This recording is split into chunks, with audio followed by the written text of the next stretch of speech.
All right, this time you don't get to see my face, but I am going to think about, kind of out loud about my own financial strategy for a minute, just in case it's helpful. And if you have an extra bit of time, stick around and check out the moundscape and hear Mr. Mendelson talk about money. If you have to get back to work, there'll be more. All right.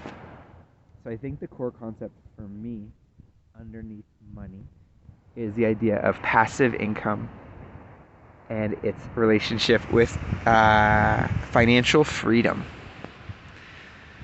So, if you define retirement as the ability to not need to work to survive, Maslow's hierarchy of needs, that bottom layer, you need to be able to survive, then you have, then you can create the equation that says your if your passive income is greater than your expenses, you can live forever without doing anything.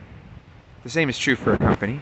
If we're profitable passively, then we could live forever without doing anything. So that's important. Now, what does that mean?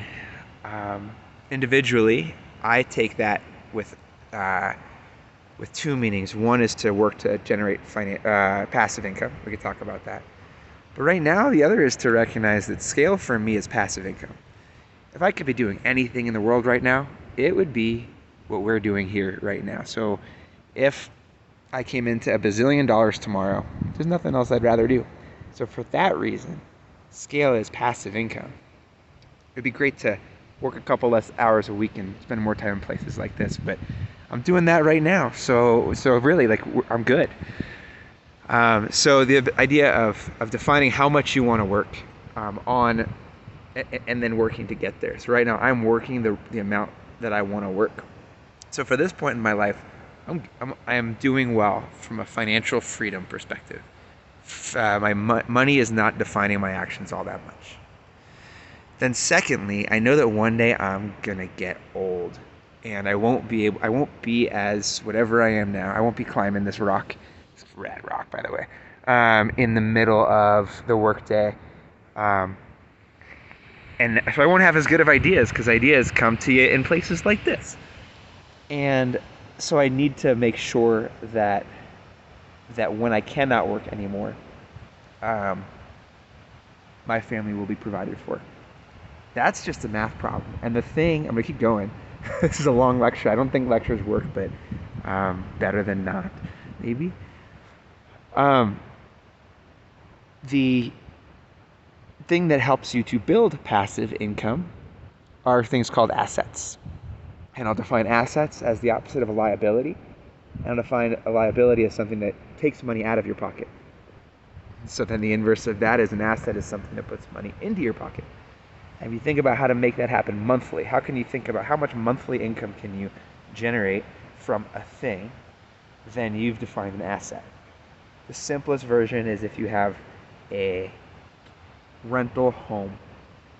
You bought a home, it costs you $2,000 a month for your mortgage and taxes, etc., to own that home, and you can rent it for $3,000 a month.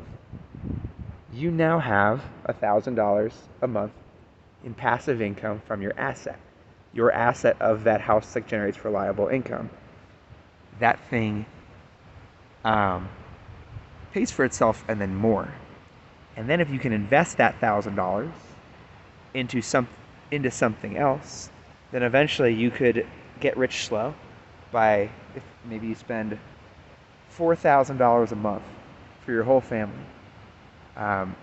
If you generate $4,000 a month, or you find a way to only need $3,500 a month, and then find a way to get that in passive income, you have achieved financial independence. But to do that, you have to make decisions. You have to purchase things that might not work. You should do, and on the other side, you have to do your research and try to purchase things that will work.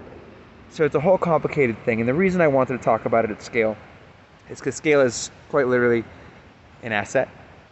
And it's all of our job to grow that asset so that we can do our work together. So the decisions and the conversations that we have around risk and what we should try and how we should think about what happens if it doesn't work, etc. Those are all conversations about money and our time and our likelihood of success. We're all on the same team, so let's get good at it together. Please have a growth mindset about this idea.